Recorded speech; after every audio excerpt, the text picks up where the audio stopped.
నమస్తే, welcome to our channel. నేను మీ నాగేష్. ప్రస్తుతం మనతో ఆంధ్ర రాష్ట్ర వాణిజ్య విభాగ ఉపాధ్యక్షుడు కలపాల కిరణ్ కుమార్ గారు ఉన్నారు, టీడీపీ పార్టీ. అన్నగారితో మాట్లాడదాం. నమస్కారం అన్న. నమస్తే.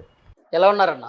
బాగున్నాను అన్న, గతంలో జరిగినట్లే చంద్రబాబు నాయుడు గారు ఒడ్డెక్కి టెడ్డు చూపించినటువంటి ఆ పాలనే జరుగుతుందని చెప్పేసి అదేవిధంగా అక్కడ కార్యకర్తలను కూడా పట్టించుకోవట్లేదు. మమ్మల్ని అంటే మేము ఎలక్షన్ టైంలో మేము ఉపయోగపడ్డాం, కానీ ఆ తర్వాత అసలు మా గురించి ఆలోచించే పరిస్థితి లేదు ఆంధ్ర రాష్ట్రంలో అని చెప్పేసి అంటున్నారు. అసలు ఏం జరుగుతుందన్న? ముందుగా రెడ్ టీవీ ప్రేక్షకులకు అలానే యాజమాన్యానికి నమస్సుమంజలండి. ఇప్పుడు మీరు అడిగిన క్వశ్చన్, చంద్రబాబు నాయుడు గారు అంటే ఎన్నికల ముందు ఒకలా ఉన్నాడు, తర్వాత ఎలక్షన్లు అయిపోయిన తర్వాత ప్రభుత్వం వచ్చిన తర్వాత పట్టించుకోవట్లేదని సోషల్ మీడియాలో ఒక వ్యతిరేక వర్గం, ఒక ముఠ అవాస్తవాలను ప్రచారం చేయడం జరుగుతుంది. అంటే ఇక్కడ మనం ఆలోచించాల్సింది ఏంటంటే, రాజకీయం చేయాల్సిన టైంలో రాజకీయం మాత్రమే చేయాలి. ఓకే, రాజకీయాన్ని వదిలేసి ప్రభుత్వాన్ని నడపాలన్నా, ప్రభుత్వాన్ని వదిలేసి రాజకీయాన్ని నడపాలన్నా రెండు పడవల మీద ప్రయాణం అవుతుంది. ఇప్పుడు చంద్రబాబు నాయుడు గారు గెలిచిన తర్వాత ఇప్పుడున్న పరిస్థితుల్లో ఆంధ్ర రాష్ట్రాన్ని గాడిని పెట్టాలి అంటే జగన్మోహన్ రెడ్డి చేసిన తప్పిదాలు, జగన్మోహన్ రెడ్డి చేసిన రాష్ట్రానికి జరుగుతున్న అన్యాయం, అవన్నీ గాడిలో పెట్టాలంటే చంద్రబాబు నాయుడు గారు ఇప్పుడు ఒక తపస్సు చేయాలి. ఎందుకంటే 11 లక్షల కోట్ల అప్పున్న రాష్ట్రాన్ని ఈ రోజున ప్రతి నెల పెన్షన్లు ఇచ్చి, గవర్నమెంట్ ఉద్యోగులకి జీతాలు ఇచ్చి ప్రభుత్వం నడపాలంటే అంత ఆషామాషి వ్యవహారం కాదు. ప్రతి నెల 20వ తారీఖు వచ్చిందంటే ఆర్థిక వ్యవస్థ అంటే ఆర్థిక మంత్రి పయ్యావుల కేశవ్ గారు ఏ విధంగా ఇబ్బంది పడుతున్నారో మేము చూస్తున్నాం. ఎందుకంటే జగన్మోహన్ రెడ్డి గత 5 ఏళ్లలో అవసరమైనప్పుడల్లా ప్రభుత్వ భూములను అమ్మటం, లేదు అంటే మైనింగ్ యాజమాన్యాన్ని బెదిరించటం, గ్రావైల్ యాజమాన్యాన్ని బెదిరించటం, అలా వ్యాపార వర్గాల వాళ్ళని బెదిరించటం, అలా చేసి జగన్మోహన్ రెడ్డి 5 ఏళ్ల పాలన చేశాడు. ఇప్పుడు గాడి తప్పిన పాలనను, గాడి తప్పిన రాష్ట్రాన్ని ఇప్పుడు లైన్లో పెట్టాలంటే చంద్రబాబు నాయుడు గారు ఒక యజ్ఞం చేయాలి. ఆ యజ్ఞమే ఇప్పుడు జరుగుతుంది. అంతేగాని ఇప్పుడు ఈ కక్షపూరిత రాజకీయాలు, అలానే జగన్మోహన్ రెడ్డి గతంలో చేసిన అంటే తెలుగుదేశం పార్టీ కార్యకర్తల మీద పెట్టిన కేసులు, అవన్నీ టీడీపీ ప్రభుత్వం చేయాలంటే 5 నిమిషాల పని. అన్న, ఇప్పుడు మీరు అన్నట్లు వైఎస్ జగన్ కనుక మీరు అవినీతి చేసి ఉంటే మరి వాటిని బయట పెట్టి ఎందుకు లోపలేసే ప్రయత్నం చేస్తలేదు? ఇప్పుడు మీకు జగన్మోహన్ రెడ్డి అవినీతి చేశాడు అని కొత్తగా మేము చెప్పవసరంలా, రాష్ట్ర ప్రజలందరికీ తెలుసు. మరి అవినీతి చేసి ఉంటే మరి ఇప్పుడు ఎందుకు? ఇప్పుడు మీకు అదే చెప్తున్నాం కదా, జగన్మోహన్ రెడ్డి ఏ ఒక్క కేసు నుండి తప్పించుకోవడానికి అవకాశం లేదు. ఫస్ట్ ఒకటి. నెక్స్ట్, తను చేసిన దుర్మార్గాలు, దురాఘాతాలు ప్రజలందరికీ తెలుసు. ప్లస్ ఒకటి, తెలుగుదేశం పార్టీ కార్యకర్తల కోసం ఈ రోజున కక్షపూరిత రాజకీయాలను చేస్తే జగన్మోహన్ రెడ్డికి చంద్రబాబు నాయుడు గారికి తేడా ఏంటి? ఈ రోజున జగన్మోహన్ రెడ్డి గత 5 ఏళ్లలో చేసింది అదే, కక్షపూరిత రాజకీయాలు చేశాడు. ఈ రోజున ఇండస్ట్రీస్ని భయపెట్టాడు, రాజకీయ నాయకులను భయపెట్టాడు. ఈ రోజున గల్లా జయదేవ్ గారు ఈ రోజున ఆంధ్ర రాష్ట్రాన్ని వదిలేసి పెట్టుబడులను తెలంగాణలో ఎందుకు పెట్టాడు అంటే ఆంధ్ర రాష్ట్రం సురక్షితం కాదనే కదా. ఆ రోజున ఆయన జరిగిన అవమానాన్ని రాష్ట్ర ప్రజలందరూ చూశారు. ఇలా చెప్పుకుంటూ పోతే రాజకీయ నాయకుల్ని, కొల్లు రవీంద్ర గారిని కానివ్వండి, లేదంటే పట్టాభి గారిని కానివ్వండి, అచ్చెన్నాయుడు గారిని కానివ్వండి, ఇలా ప్రతి ఒక్కరిని, అంతదాకెందుకు రఘురామకృష్ణరాజు గారిని, ఒక ఎంపీ అని కూడా చూడకుండా 3rd డిగ్రీ ప్రయోగించి ఆయన పోలీసులు కొడుతుంటే వీడియోలు చూసి ఆనందం పొందిన వ్యక్తి జగన్మోహన్ రెడ్డి. అలాంటి వ్యక్తి ఈ రోజున తెలుగుదేశం పార్టీ కానీ కూటమి ప్రభుత్వం కానీ కక్ష సాధించుకోవాలంటే జగన్మోహన్ రెడ్డి అనేవాడు నడి రోడ్డు మీద తిరగలేడు. ప్రజలు ఘోరంగా అవమానించి 11 సీట్లు కట్టబెట్టారు. ఎందుకు అంటే జగన్మోహన్ రెడ్డి కూడా ఊహించలా 11 సీట్లు వస్తాయని. అంటే ప్రజలు ఏ విధంగా తిరగబడ్డారో వచ్చిన సీట్లే చెప్తున్నాయి. తరువాత కుటుంబం తిరగబడింది, చెల్లి తిరగబడింది, తల్లి తిరగబడింది, పార్టీ నాయకులు తిరగబడ్డారు, ప్రజలు తిరగబడ్డారు. ఇంకా జగన్మోహన్ రెడ్డికి ఎక్కడుంది? జగన్మోహన్ రెడ్డికి ఎక్కడన్నా ప్రజాభిమానం ఉందా? లేదు. ఒక ప్రతిపక్ష పాత్ర ఉందా? హోదా ఉందా? లేదు. ప్రజల్లోకి వెళ్తే ఏం చెప్పాలో మాట్లాడగలుగుతాడా?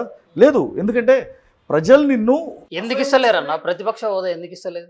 ప్రతిపక్ష హోదా ఇవ్వడానికి అది మినిమం బేసిక్ నాలెడ్జ్ ఉన్న వ్యక్తి ఎవరైనా సరే 10% సీట్స్ ఉండాలి. ఎక్కడున్నాయి?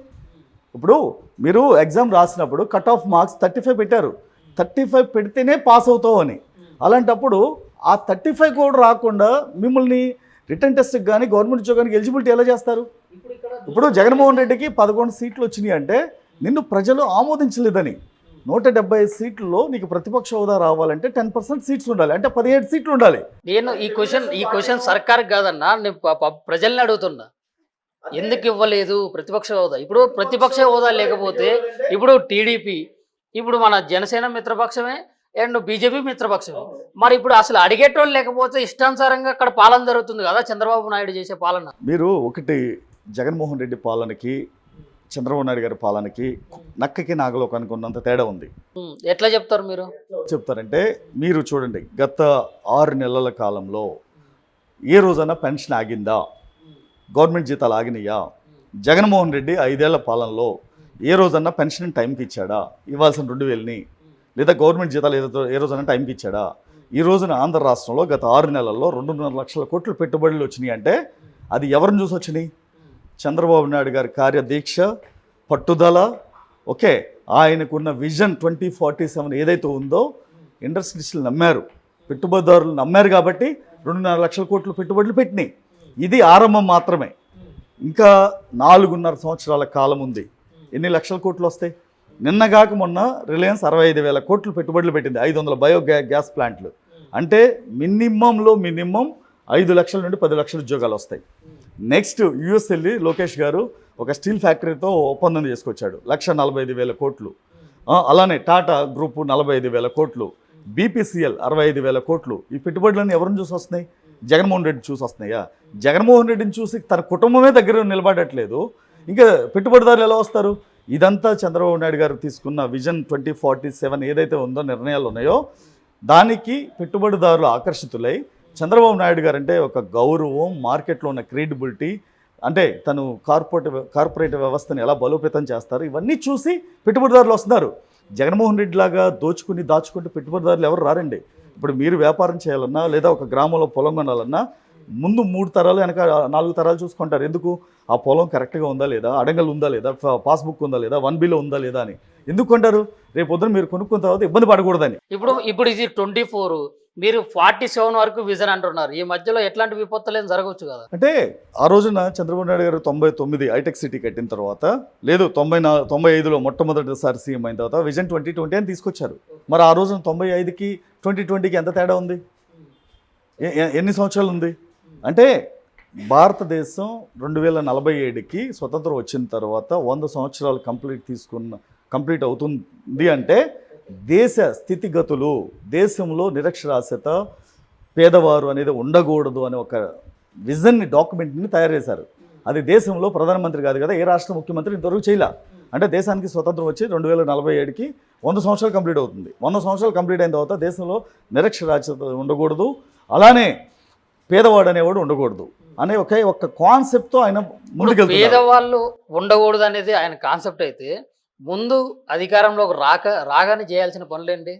ఏవైతే పథకాలు ఉన్నాయో, ఏవైతే హామీలు ఇచ్చారో వాటిని ముందు పెట్టాలి. మీకు ఇప్పుడు ఏదో గవర్నమెంట్ జీతాలు ఇచ్చిన మీరు అదే పొరపాటు పడుతున్నారు. సంక్షేమం ఇస్తే పేదవాడు ధనవంతుడు కాదు. సంక్షేమం ఇస్తే పేదవాడు ధనవంతుడు కాదు. మీరు సంక్షేమం ఇస్తేనే పేదవాడు ధనవంతుడు అవుతాడంటే దేశంలో కాదు, ప్రపంచంలో అన్ని దేశాలు సంక్షేమం ఇస్తాయి. అక్కడ పేదవాడు రిచ్ అవ్వాలంటే పూర్ టు రిచ్ కాన్సెప్ట్ ఏంటంటే ప్రతి ఇంటికి చదువుకున్నవాడు ఒకడు ఉండాలి. ఓకే, నెక్స్ట్ ఇండస్ట్రీ పాలసీస్ని డెవలప్ చేసి ప్రతి నియోజకవర్గంలో ఇండస్ట్రీస్ని డెవలప్ చేయాలి. చదువుకున్నవాడు ఏ నియోజకవర్గంలో మరి ఈ పథకాలన్నీ పేదల గురించి ఆలోచించి పెట్టినాయి అంటే అదే చెప్తలేదు.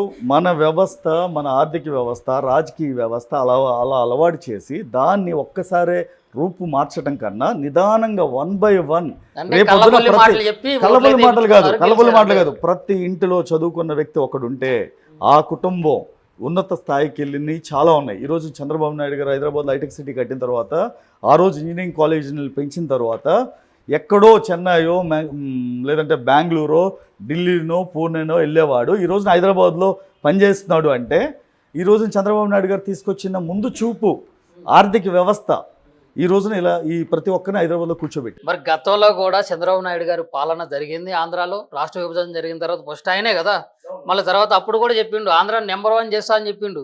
మరి అట్లనే ఉంది. ఆంధ్ర నెంబర్ 1 చేస్తుంటే ఇప్పుడు దరిద్రం చెప్పమంటారా?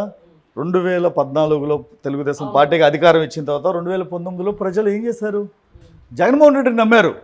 గొర్రె కషాయం నమ్మినట్టు ఆంధ్ర ప్రజలు జగన్మోహన్ రెడ్డిని నమ్మి ఓటేశారు. రాజశేఖర రెడ్డి బిడ్డ కదా, వీడేదో పొడి చేస్తాడు, చంపేస్తాడు, వీరుడు సూర్యుడు ధీరుడు అని. ఇప్పుడు అదే గొర్రెలు ఇంకో కషాయం నమ్మారంటారు. ఎందుకంటారు?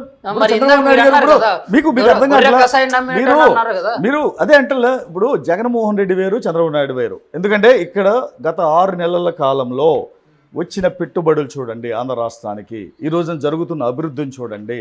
జగన్మోహన్ రెడ్డి 2019 నుండి 24లో అమరావతిని పసిగున్నగా ఉన్న పసిగుడ్డిని ఎలా చంపేశాడు, పోలవరాన్ని ఎలా ఆపేశాడు, ఈ రోజున వైజాగ్ని తన కుటుంబ వైవి సుబ్బారెడ్డి ఎలా దోచేశాడు, అంటే తన రాష్ట్రాన్ని 4 భాగాలు చేసి నలుగురికి అప్పచెప్పేశాడు. వైవి సుబ్బారెడ్డి, విజయసాయిరెడ్డి, ఇలా ప్రతి ఒక్కరికి రాష్ట్రాన్ని 4 భాగాలు చేసి ఇచ్చేస్తే ఇంక ఏ విధంగా డెవలప్ అవుద్ది? తనకి ఏ విధంగా ఈరోజు అక్రమంగా మైనింగ్ తవ్వి వాడు ఎంత ఇస్తాడు, వీడు ఎంత ఇస్తాడు, భారతి ఎంత కలెక్ట్ చేస్తుంది, వాళ్ళు ఎంత కలెక్ట్ చేస్తున్నారు, కుటుంబం ఎంత కలెక్ట్ చేస్తుంది, తనకి ఆ లెక్కలే కావాలి. కానీ రాష్ట్రానికి పెట్టుబడులు ఏమొస్తున్నాయి, రాష్ట్ర స్థితిగతులు ఏంటి, ఆర్థిక వ్యవస్థ ఏంటి అనేది తనకు అవసరంలా. తనకి రాష్ట్ర ప్రజల మీద తనకి ఏ విధమైన ప్రేమ మమకారం లేదు. ఉన్నవాడైతే ఎన్ని ఉద్యోగాలు వచ్చినాయి గత 5 ఏళ్లలో రాష్ట్రంలో, ఎన్ని కంపెనీలు పెట్టుబడులు పెట్టినాయి? అంటే జగన్మోహన్ రెడ్డికి, చంద్రబాబు నాయుడు గారికి అసలుకి మాట్లాడటానికి కూడా పక్కన కూర్చునే అర్హత లేదు. అసెంబ్లీకి వచ్చే కనీస పరిజ్ఞానం లేని వ్యక్తి జగన్మోహన్ రెడ్డి. ఈ రోజున స్క్రిప్ట్ అనేది లేకుండా బయటికి, ఈ రోజున మీరు వెళ్ళి రెడ్ టీవీ తరపున మీరు ఒక ఇంటర్వ్యూ చేయండి, డైరెక్ట్గా అదే డిబేట్లో నేను కూర్చుంటే జగన్మోహన్ రెడ్డితో నేను ఏ విధంగా మాట్లాడతాను, జగన్మోహన్ రెడ్డి ఏ విధంగా మాట్లాడతాడో చూడండి.